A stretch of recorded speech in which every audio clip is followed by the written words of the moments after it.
Assalamualaikum warahmatullahi wabarakatuh. Saya Galih Muhammad Damdan sebagai pengajar pendidikan kewarganegaraan di kelas 7. Anak-anakku sekalian, pada kesempatan kali ini Bapak akan membahas tentang di bab pertama itu ada 3 pokok bahasan sejarah perumusan Pancasila sebagai dasar negara. Untuk itu, anak-anak tolong perhatikan apa yang Bapak sampaikan menjadi sejarah terbentuknya dokumen penting yaitu Pancasila, ya. Bagaimana kalian tahu selalu dilaksanakan upacara bendera dan selalu diutarakan itu Pancasila sebagai dasar negara. Mudah-mudahan materi ini bisa membantu kalian untuk fokus dan menggapai apa yang Bapak harapkan, memahami terkait dengan sejarah perumusan. Insya Allah Bapak akan bahas di bahasan selanjutnya. Bismillahirrahmanirrahim. Pada kesempatan kali ini, Bapak akan membahas sejarah perumusan Pancasila pada topik pertama. Nama Pancasila diambil dari bahasa Sanskerta, yakni Panca yang berarti 5, Sila yang berarti prinsip atau asas. Tujuan pembelajaran kali ini diantaranya memahami perumusan dan penetapan Pancasila sebagai dasar negara, menghargai perumusan dan penetapan Pancasila sebagai dasar negara, menganalisis perumusan dan penetapan Pancasila sebagai dasar negara. Berawal pada kegiatan dan pembentukan sebuah badan yaitu BPUPKI. Pada saat itu Indonesia berada di bawah penjajahan Jepang. Tapi Jepang pada saat itu di tahun 1944 posisi sudah mulai rapuh oleh pihak sekutu. Pada tanggal 17 September, Perdana Menteri Jepang memperbolehkan Indonesia mendapatkan kemerdekaan. Itu merupakan salah satu janji dari Jepang. Sebagai realisasinya, Jepang bersama Indonesia membentuk sebuah badan yang dinamakan Badan Penyelidik Usaha-usaha Persiapan Kemerdekaan Indonesia atau disebut Koritsu Sundri Kosaka. Mana anggotanya? Antaranya yaitu Ketua Bapak Rajiman dan ada anggota atau ketua Ichibei Hase, Yoshio, dan RP Saroso. Dari sidang BPUPKI pertama, yaitu pada tanggal 29 Mei sampai dengan 1 Juni 1945, dengan menghasilkan atau membahas tentang rumusan dasar negara, pun belum tercapai kesepakatan. Akhirnya dibentuk sebuah panitia 9. Siapa saja anggotanya atau apa itu panitia 9? Pada rapat BPUPKI belum mencapai kesepakatan, maka para anggota dan juga ketua membentuk suatu panitia kecil yang mana di dalamnya disebut dengan panitia 9. Gunanya untuk mendapatkan hasil dasar negara atau rumusan Pancasila.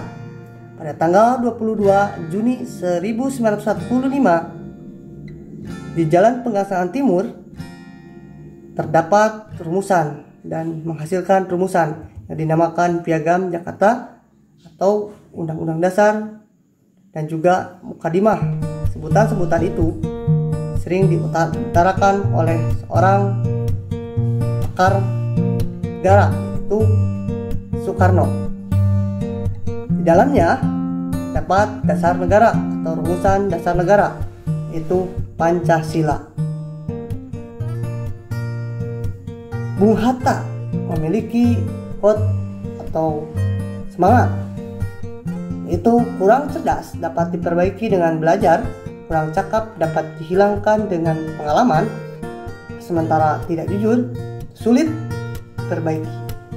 Bagi anak-anakku sekalian, tentunya tidak pantas kita melanggar atau bertindak tidak jujur, baik dalam kehidupan sehari-hari ataupun di sekolah, apalagi pada orang tua. Merupakan nilai yang harus kita bersama lakukan. Selanjutnya, proses penetapan Pancasila sebagai dasar negara. Selanjut dari Panitia 9 itu mendapatkan dasar negara. Tapi ada beberapa proses pendapat dari para tokoh BPUPKI. Dan setelah mendapatkan kesepakatan dan menghasilkan dasar negara, maka Jepang memberikan atau menugaskan untuk membuat sebuah organisasi yang disebut dengan PPKI, juga adalah persiapan menuju kemerdekaan, yang mana di Jepang terjadi bom di Hiroshima dan Nagasaki, sehingga orang Jepang karena sudah berjanji kepada Indonesia untuk memberikan kemerdekaan, maka Soekarno didesak untuk memproklamasikan kemerdekaan Indonesia. Terjadi pro kontra antara golongan tua dan muda, sehingga terjadi tragedi yang dinamakan penculikan ke Rengkas Dengklok. Siapa yang diculik? Insinyur Soekarno. Pada keesokan harinya, maka Soekarno mengumumkan kemerdekaan Indonesia, tepatnya tanggal 17 Agustus tahun 1945. Setelah kemerdekaan usai, maka PPKI merumuskan atau melaksanakan sidang pada tanggal 18 Agustus 1945 dan menghasilkan merupakan cikal bakal pengesahan Pancasila dan Undang-Undang Dasar 1945.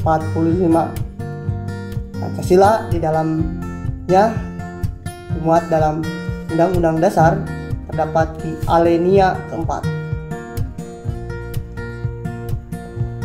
Dari tokoh BPUPKI, usulan-usulan perumusan Pancasila diusulkan oleh para pendiri negara, diantaranya Sir Muhammad Jamin pada tanggal 29 Mei ini merumuskan 5, ada pri kebangsaan, ada pri kemanusiaan, dan selanjutnya. Kemudian kedua ada Profesor Dr. Supomo pada tanggal 31 Mei 1945. Ini juga ada poin-poinnya. Kemudian terakhir 3 tokoh utama itu Insinyur Soekarno merumuskan juga untuk dasar negara pada tanggal 1 Juni 1945 hingga mencapai kesepakatan yang tadi disepakati dalam Undang-Undang Dasar tahun 1945, yaitu Pancasila dalam Kalimat Undang-Undang Dasar. Kedudukan Pancasila sebagai dasar negara setelah tersusun, maka kedudukannya adalah meliputi suasana kebatinan dari Undang-Undang Dasar Negara Republik Indonesia tahun 1945. Kedua, mewujudkan cita-cita hukum bagi hukum dasar negara baik tertulis ataupun tidak tertulis. Ketiga, sumber semangat bagi penyelenggara negara dan para pelaksana pemerintahan. Keempat, mengandung norma yang mengharuskan memegang teguh cita-cita moral dan rakyat yang luhur. Kelima, Pancasila sebagai sumber dari segala sumber hukum Indonesia.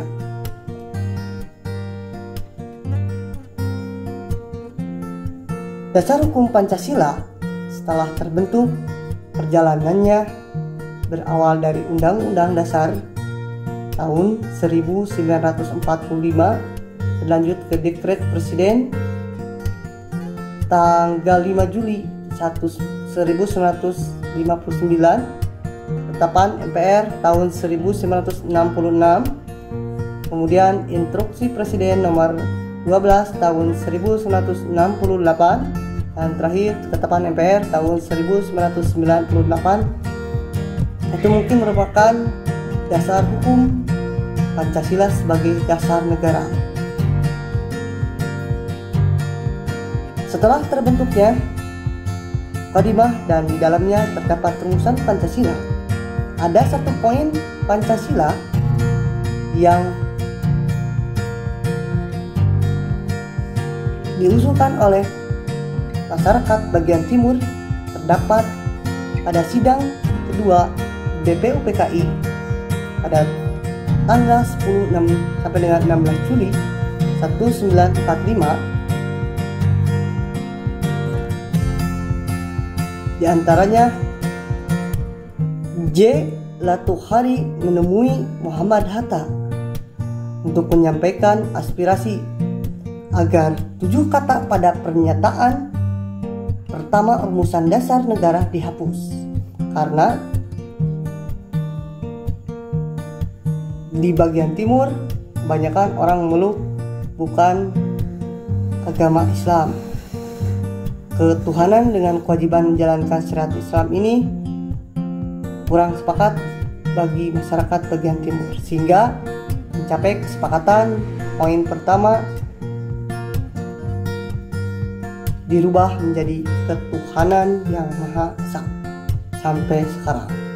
Sehingga poin tersebut atau Pancasila tersebut menjadi utuh sampai sekarang dan sah berdasarkan aturan yang tadi dengan poin 1 ketuhanan yang Maha Esa, 2 kemanusiaan yang adil dan beradab, 3 persatuan Indonesia, 4 kerakyatan yang dipimpin oleh hikmat kebijaksanaan dalam permusyawaratan perwakilan, 5 keadilan sosial bagi seluruh rakyat Indonesia.